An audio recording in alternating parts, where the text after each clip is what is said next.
Sentence तो at least.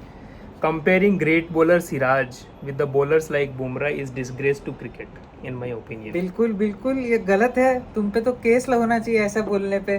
भाई तुम अलजारी जोसेफ से करो, तुम शाहीन अफरीदी से करो, तुम कैसे बुमराह से कैसे कर सकते हो कंपेयर? अलजारी जोसेफ से सिराज का हाँ कंपैरिजन बिल्कुल भाई, बुमराह ग्रेट बॉलर है, तुमको समझ नहीं आ रही पिछले है। इनिंग में जो कि थोड़ा सा मूवमेंट था पिछले टेस्ट मैच में, हाँ। जिसमें थोड़ा सा मूवमेंट था, उसका लीड कौन कर रहा था अटैक का? सिराज। सॉरी बुमराह कर रहे थे। और उसमें हमने कितने रन की लीड ली? 6 रन की लीड 6 रन की ली। लीड इस पर्टिकुलर मैच में Siraj was leading the attack and we had a lead of 180 runs. नहीं तुम नहीं कर सकते, ऐसे कैसे कर सकते हो तुम? ये गलत है। नहीं चलो। सिराज भाई साहब मियां मैजिक। मैं हमेशा से बोलता आया हूँ ये बात कि सिराज को उसको लीड दे दो यार, तुम उसको शेडो में मत रखो, तुम उसको कॉन्फिडेंस दे दो कि भाई तू ही है हमारा मेन बंदा। बुमराह को तो पता है उसको क्या करना है, सिराज को सिर्फ तू हमारा मेन बंदा है। I believe in only Bumrah भाई। वहां से लेके 6 wicket in absence of Bumrah. Fantastic feet for Siraj and he has done really fantastically well. मतलब तुमने बहुत अच्छा पॉइंट निकाला कि जो लोग बोलते हैं ना, मैं एक यूट्यूब पे कोई क्लास फॉलो कर रहा था, वहाँ पे एक टीचर ने एक एग्जांपल दिया कि जैसे राजस्थान की बात होती है हिस्ट्री की, कि महाराणा प्रताप का सब नाम लेते हैं लेकिन राणा सांगा का उतना नाम लिया नहीं जाता है। क्यों? क्योंकि वो महाराणा प्रताप का इतना बड़ा औरा था, तो वो बाकी राजाओं ने बहुत अच्छा काम किया लेकिन उतना वो हाईलाइट नहीं हो पाया कि बड़े पेड़ के नीचे छोटे पेड़ नहीं जी पाते। तो बस यही काम हुआ है बुमराह और सिराज के साथ। बुमराह हम सबको पता है, इज एन एक्सेलेंट बॉलर, सब सही है, लेकिन जब आप सिराज को बोलोगे कि नहीं भाई you are a spearhead और बॉलिंग अटैक, तो बोलेगा ठीक है मैं हूं ना तो मैं कर लूंगा। तो बस उसने करके दिखा दिया। एग्जैक्टली जो आपने एग्जाम्पल दिया बहुत बढ़िया एग्जाम्पल है, मैं पूरा एग्री करता हूँ उसके साथ कि बुमराह दुनिया का सबसे बढ़िया बॉलर है, ग्रेट बॉलर है, no doubt about it. But क्या वो यूजफुल बॉलर है in test cricket? There is a doubt. Why do I say so? अगर आप दुनिया के सबसे महानतम बॉलर हो और आपकी जो होम कंडीशन है वो स्पिन फ्रेंडली है, तो ऐसे में आपके जो अवे कंडीशन है जहाँ पे फास्ट बॉलिंग जो है that is most important thing, वहाँ पे अगर आप 5 टेस्ट मैच खेलने के लिए फिट नहीं हो, देखो cricketer is not just about playing cricket and taking wickets, cricketer is about playing match fit, being match fit. हम रोहित शर्मा की बात करते हैं, उनकी फिटनेस में बॉडी टाइप उनका सब बात करते हैं, लेकिन ही वॉज मैच फिट। 5 दिन तक फील्डिंग कर सकते हैं वो, he is that way match fit. अगर आप टेस्ट मैच खेल नहीं सकते, 7 दिन के गैप के बाद में भी आप टेस्ट मैच नहीं खेल सकते, आप कितने भी महान बॉलर हो। हार्दिक पांड्या सबसे बढ़िया ऑलराउंडर अपने, अब वो खेले नहीं टेस्ट क्रिकेट, नहीं तो हार्दिक पांड्या शायद अभी तक ऑलराउंडर्स में अपना नाम कैलिस के इनके आसपास ले जाने की कगार पे होते, उस वे में होता कि वो पहुंच सकता था कैलिस तक। लेकिन हम उनको उतना नहीं मानते ना। क्यों नहीं मानते? क्योंकि उन्होंने टेस्ट क्रिकेट से संन्यास ले लिया एंड उसके लिए वो ठीक है, एटलीस्ट ही वेंट अवे। देखो तुम्हें वो करना भी है कि नहीं मुझे खेलना है, लेकिन उसमें प्रॉब्लम क्या आती है, बुमराह के 4 ओवर निकालने के चक्कर में, 4 ओवर के स्पेल से टेस्ट क्रिकेट नहीं जीते जाते। बुमराह के 4 ओवर निकालने के चक्कर में आपको सिराज को, प्रसिद्ध कृष्णा तो चलो है ही ट्रैश क्रिकेट में, हम देख ही रहे हैं टेस्ट क्रिकेट में, उनको गलत तरीके से आपको यूटिलाइज करना पड़ता है और फिर वो रिजल्ट सब उसके नेगेटिव आते हैं। मेरा सिर्फ सिंपल ये, मैं ये नहीं कह रहा कि आप पब्लिक के लिए, मैं कह रहा हूँ पब्लिक बुमराह को बढ़िया मान रही है, सिराज को बढ़िया मान रही है, वो अलग बात है। जो राणा सांगा और महाराणा प्रताप का आपने एग्जाम्पल दिया वो पब्लिक परसेप्शन है, लेकिन जब राणा सांगा ने अपना काम किया तो सबको पता है कि राणा सांगा ने क्या किया अपने टाइम पे। वो जो उनको टीम मैनेजमेंट की बात है यहाँ पे, पब्लिक बुमराह को ज़्यादा पसंद करे, सिराज को गाली दे, मुझे कोई फर्क नहीं पड़ता। मेरा मानना ये है कि टीम मैनेजमेंट जो है उसने सिराज के साथ में जो जातियां हो रही है वो नहीं करनी चाहिए, उसको अपना बॉलिंग स्पेल उसके अकॉर्डिंग चलाना चाहिए, ना कि बुमराह के अकॉर्डिंग चलाना चाहिए। That's what I mean. वो तो हम पिछले भी टेस्ट में यही बात की और इस टेस्ट में तब तक करते रहेंगे जब तक ये चीज़ डिसॉल्व नहीं होगी। क्योंकि आप वो भी तो देखो ना, फिर इस मैच में क्या हुआ, आपके पास 3 प्रॉपर फास्ट बॉलर है, सबने अपने अपनी बॉलिंग की, तो आपको रिजल्ट मिला। वो बीच में ठीक है बॉल पुराना हो गया, सॉफ्ट हो गया, वहाँ पे रन बनेंगे, लेकिन जैसे नया बॉल है आपको दिखा कि भाई बॉडी अगर वेल कंडीशन हो, आपको अगर 8-8 एक्स्ट्रा ओवर, अगर बुमराह के ओवर अगर नहीं डालने पड़े तो आपकी ये कंडीशन हो जाएगी कि आप नए बॉल के साथ इफेक्टिव रहोगे। आप अगर पहले ही 20-25 ओवर किसी और के डाल रहे हो तो फिर आपको नया बॉल दो, पुराना दो, रिवर्स दो, किसी का भी बॉल दो, आपसे विकेट नहीं होगी, क्योंकि टेस्ट क्रिकेट टोटली अलग टैंडम में चल, पूरा अलग ही एक पर्सपेक्टिव है। इसीलिए उसको बोला जाता है कि अगर आपको वर्ल्ड क्रिकेट में अगर आपको लोहा मनवाना है, आपको अगर रिस्पेक्ट पानी है तो टेस्ट क्रिकेट में पाइए, क्योंकि वहीं से आती है वो। देखो टेस्ट क्रिकेट का एक ये भी कहानी है, वनडे में आपको बैटिंग कर रहे हो, सामने वाली टीम ने 250 रन बनाए, आपने एंड में जब बैटिंग करने के लिए आए 50 रन चाहिए, जल्दी जल्दी 30 बॉल में 50 रन बनाए, आपने जिता लिया, तो आप महान बना देंगे वो आपको। Test cricket is about surviving, batting के लिए भी, बॉलिंग के लिए भी। कल का अगर हम थोड़ा सा पैसेज को हम रीप्ले करते हैं, परसों इंग्लैंड जो बैटिंग करने के लिए आई, ऑलरेडी 600 के around runs were on board, England batting करने के लिए आई, 3 जल्दी विकेट हमने निकाल लिए थे। कल जो दुनिया के इस वक्त टेस्ट क्रिकेट के सबसे महान बल्लेबाज इस वक्त के जो रूट, जो कि इंग्लिश कंडीशंस में बहुत अच्छा खेलते हैं, और तो ये फ्लैट पिच थी, तो मैं तो इंडियन बॉलर्स को इंक्लूडिंग बुमराह एंड यहाँ पे अभी सिराज, इन्होंने सचिन तेंदुलकर को एक बड़ा फेवर किया है कि 4 जो सेंचुरीज बनने वाली थी, कम से कम 400 रन यहाँ पे आने वाले थे, कम से कम 400 रन वाली पिच है ये। 3 इनिंग में उनको रोक लिया है, अगली इनिंग में क्या होता है वो देखेंगे, क्योंकि एकदम से फ्लैट पिच है, और जो रूट ने यही रन्स बनाए हैं। अगर आप पिछले आप देखेंगे जो रूट ने जो रन सालों में उन्होंने जो पूरा बंच बनाया वो इंग्लैंड में पूरे उनके रन्स बने हैं न्यूजीलैंड में और इंग्लैंड और पाकिस्तान में, इन 3 जगह पे रन्स बने हैं उनके, ये सेंचुरीज वहीं आई है, खेती है पाकिस्तान। एग्जैक्टली। अब मेरा यहाँ पे लिमिटेड पॉइंट ये है कि ये जो बुमराह कल का जो मैच था, आते ही 9वीं बॉल पे हमने जो रूट को आउट कर लिया, और फिर जो इस वक्त के सबसे बढ़िया ऑलराउंडर है बेन स्टोक्स, 10वीं बॉल पे उनको आउट कर लिया। ये कल के दिन का पहले सेशन की पहली 10 बॉल थी। उसके बाद बैटिंग जेमी स्मिथ आते हैं, हैरी ब्रूक ऑलरेडी क्रीज पे होते हैं, बैटिंग दे धनादन दे धनादन दे धनादन, पिटाई होती है। उसमें थोड़े रन आकाश को भी लगते हैं, थोड़े रन सिराज को भी लगते हैं, लेकिन नई बॉल से वो जो काम होना होता है वो हो चुका होता है, और बॉल थोड़ी पुरानी हो चुकी होती है। पुरानी बॉल पे यहाँ पे विकेट मिलना उतना आसान नहीं है, लेकिन वो अब देखो, जब 5 विकेट सामने के डाउन हो, आपका क्या टारगेट रहेगा कि और विकेट निकालें। तो वो जो शुरू में बॉलिंग हुई वो हुई बॉलिंग और विकेट निकालने के लिए। और ये टीम की मुझे सबसे बड़ी कमी क्या लग रही है, ये टीम अभी ड्रेसिंग रूम से चल रही है। ये जो प्लान आया रन रोकने का प्लान, अगर आपने देखा होगा तो रन रोकने का प्लान लंच के बाद में आया। लंच के बाद में वो आउटसाइड वाइड बॉल डालने शुरू कर दी उन्होंने, स्पिनर ने भी वही बॉल डाली, प्रसिद्धि कृष्णा के भी रन्स कम लगे, पूरे रन्स कंटेन किए, नीतीश रेड्डी ने भी बॉलिंग की, रन्स नहीं दिए। ये जो यहाँ पे पैसे जो गेम, वो जो ड्रेसिंग रूम के अंदर जो प्लानिंग बनी, वो प्रीएम्प्टिव प्लानिंग गिल के पास अभी नहीं है, विच इज राइट। और उसको तो हमें उतना देना पड़ेगा कि टाइम ग्रो करने के लिए एज ए कैप्टन वो थिंक करना पड़ेगा। और जैसे उसके बाद जैसे आपने बोला कि जैसे रन रोके उन पे प्रेशर आया, क्योंकि वो जो बैस बॉल बोल रहे कि आए दे धनाधन, उसके बाद एकदम से क्या हुआ, उनको लगा कि भाई अब रन नहीं बन रहे, और फिर जैसे ही थोड़ी नई बॉल आई उसके बाद तो मियां मैजिक चल गया।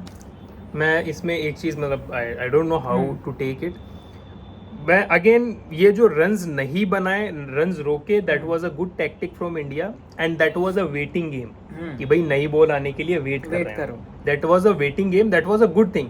Wickets didn't come, in my opinion, I could be wrong, wickets didn't come because runs were contained, wickets came because new ball was taken. नई बॉल आने की वजह से विकेट्स आए, और गुच्छों में विकेट आए।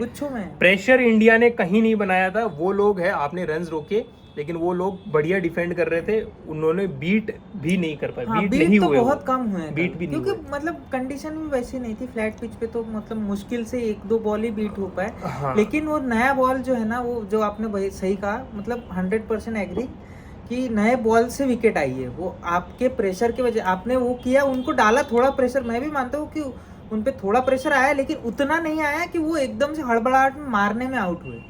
ये नई बॉल, अब ये जो मैं अभी इसमें यहीं पे गेम आता है, जो लंच के बाद में इनकी जो प्लानिंग आई कि आउटसाइड यॉर्कर बॉल डालो, आउटसाइड लाइन जो ऑफ स्टंप के बाहर की लाइन पे बॉल डालो, ये जो ओवर्स जो है वो 20 ओवर पहले, मतलब लंच होने के 20 ओवर पहले शुरू हो जाते हैं। मतलब आपने 10वीं बॉल पे विकेट आया, पहला सेशन था ऑलमोस्ट 30 ओवर्स का था, 15 ओवर्स तक अगर आपके रन्स लग रहे हैं, तो देखो इंडिया के पास में ये क्वेश्चन था, 600 रन बोर्ड पे थे, 85 रन पे उनके 5 विकेट हो गए, तो you could be more little bit aggressive, जो कि उन्होंने किया। लेकिन 15-20 ओवर के बाद में लास्ट के 10 ओवर वहाँ से अगर कंट्रोल करना शुरू कर दे, और सेकंड सेशन में कंट्रोल हुआ, और वो वहाँ से अगर आप 40 रन कम कर दो, 250 रन की इंडिया के पास लीड है, और वहाँ से वो विकेट गिरता, मतलब वो 10 ओवर में जो रन लगे 60 वो ना लग के फिर नई बॉल तब आती जब और 50 रन इंडिया के पास में होते जितने थे, तो क्या यहाँ पे फॉलो ऑन की सिचुएशन क्रिएट नहीं होती?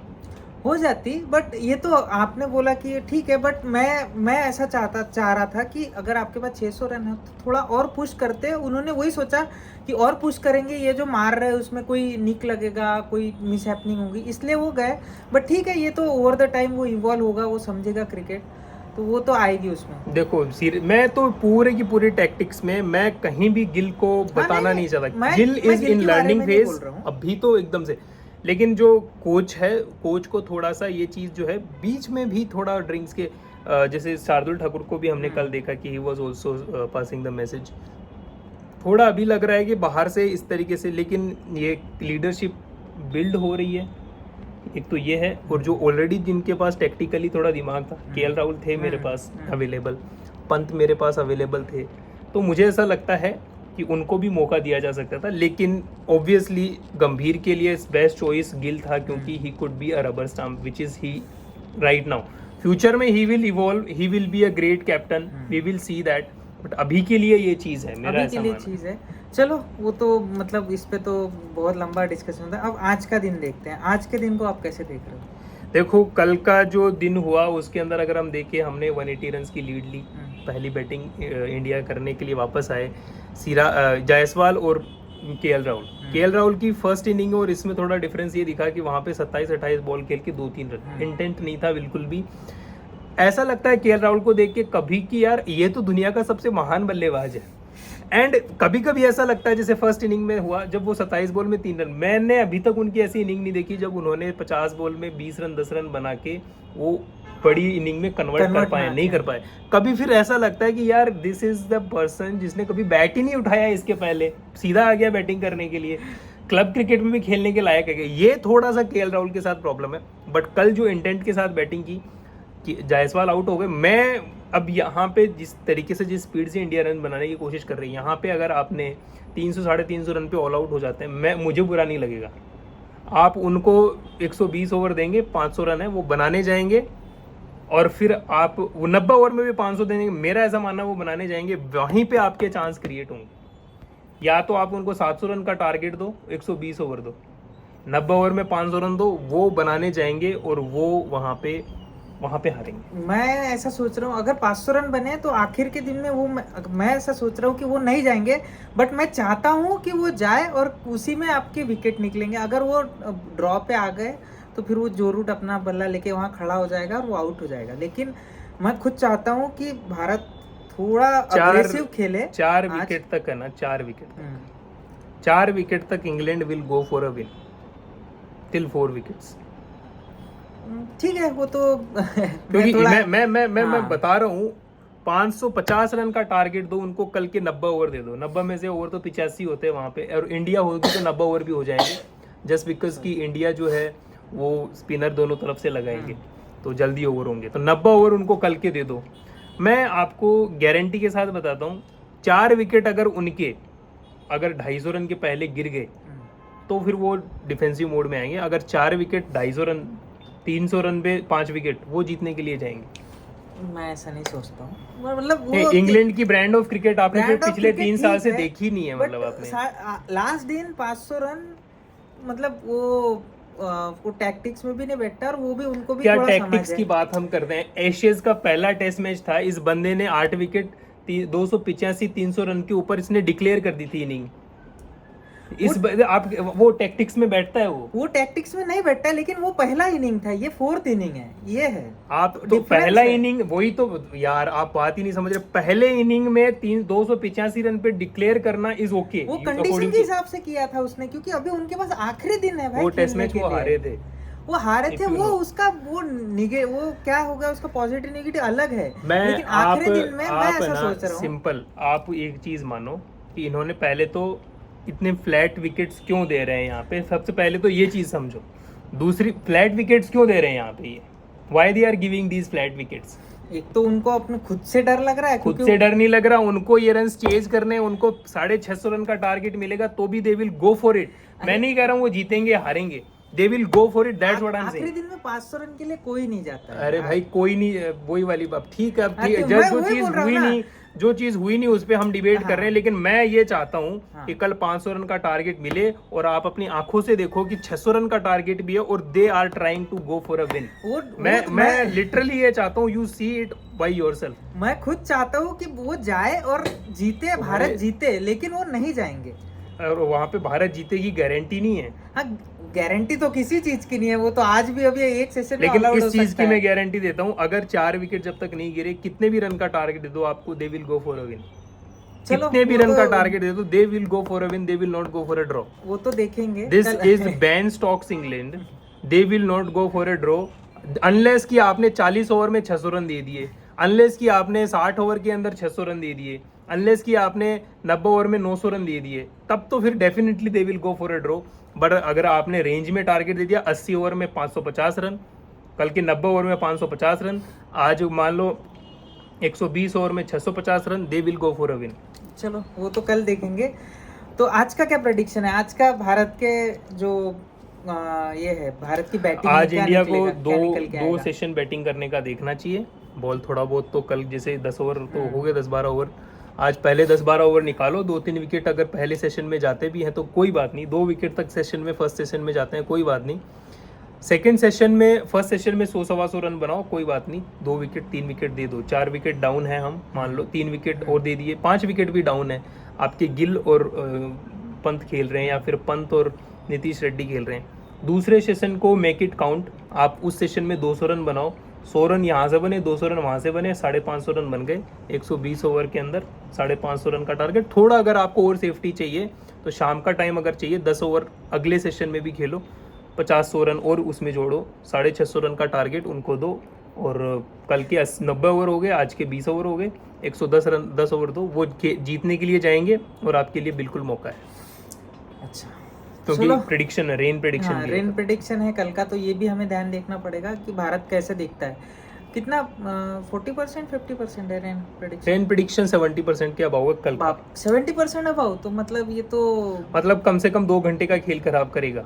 2 घंटे 70% रेन में 2 घंटे तो 70% रेन मतलब 70% चांसेस है कि रेन आएगा। अब वो कितनी देर आएगा उसमें मैं बोल रहा हूँ कि 2 घंटे, हाँ, 2 सवा 2 ढाई, एक सेशन तो मेरे ख्याल से वाइप आउट हो जाएगा। मतलब टोटल आपके पास 5 सेशन है, तो आपको ये भी यहाँ पे आएगी, फिर यहाँ पे मैनेजमेंट की बात आएगी कि आप पूरे टेस्ट मैच को 5 सेशन को कैसे डिवाइड करोगे, कितना सेशन खेलना है, कितना आगे वालों को खिलाना है। रेन प्रेडिक्शन पे लेकिन सिंपल सी बात ही है ना, रेन प्रेडिक्शन पे आप और वो कौन सी सेशन में आती है वो भी आज depend डिसाइड करेगी। नहीं कर सकते ना कि कल रेन प्रेडिक्शन आएगी तो हम पहले डिक्लेयर अरे करें, यही वो तो नहीं होती कर है, पाएंगे। यही तो होती है प्लानिंग। सपोज वो भी कल भी है, तो सपोज 70% आपने बोला, तो वो अगर फर्स्ट सेशन में आई तो थोड़ा डायनामिक अलग चेंज होगी, सेकंड में डायनामिक चेंज, थर्ड में तो पूरा मतलब लेकिन खेलने रेन ही आने नहीं से देंगे ना। थोड़ा बॉलिंग को भी फायदा होगा, लेकिन स्पिन बॉलर्स जो रखे हैं दो वो उससे फिर नुकसान वो हो तो जाएगा। पूरा नुकसान ही हो जाएगा, बॉल ग्रिप नहीं कर पाएगा, जैसे आउटफील्ड में जाएगा गीला होगा बॉल। तो चलो देखते हैं फिर, तब तक आप लोग ऐसे ही हमारे वीडियोस को देखते रहिए, कमेंट कीजिए, सब्सक्राइब कीजिए, आप भी अपना ओपिनियन बताइए और कि आप क्या वो जीतने के लिए जाएंगे कि नहीं और जाएंगे। ड्रॉ के लिए जाएंगे या फिर कैसे करेंगे। I'm just talking, we are just talking about intent of England cricket team। वो जीतती है हारती है वो तो देखो फ्यूचर में है, लेकिन वो इंटेंट क्या रहेगा इंग्लैंड का in this batting lineup. Tell us in comment section. Thank you so much and कल मिलते हैं और मैच के बाद में मिलते हैं आपसे। मैच के बाद में हम इसका पूरा रिव्यू लेके आएंगे कि क्या मैच में। अभी तक India is on top, India is there is only way, chances ज्यादा है, this is India's match to lose, this is India's match to lose, but England is really unpredictable, they can come from any situation, they can come back from any situation। 5 wicket down होने के बाद उनका कल का जो हमने देखा, उसके बाद में आई एम श्योर उनको कोई भी टारगेट दो they will go for a victory. And Tejas का मानना है कि yes they will go for a draw if we give them 600 plus target. So we will just see unfold tomorrow, जो भी होगा हम देखेंगे। तो उस हिसाब से अगर आज के 2 सेशन है 250 रन प्लस है, तो इंडिया को 2 सेशन में 300 रन बना के उनको बैटिंग करने के लिए इनवाइट करना चाहिए। That would be the wisest thing to do. Thank you so much, बने रहिए हमारे साथ, देखते रहिए बिटवीन 22 यार्ड्स।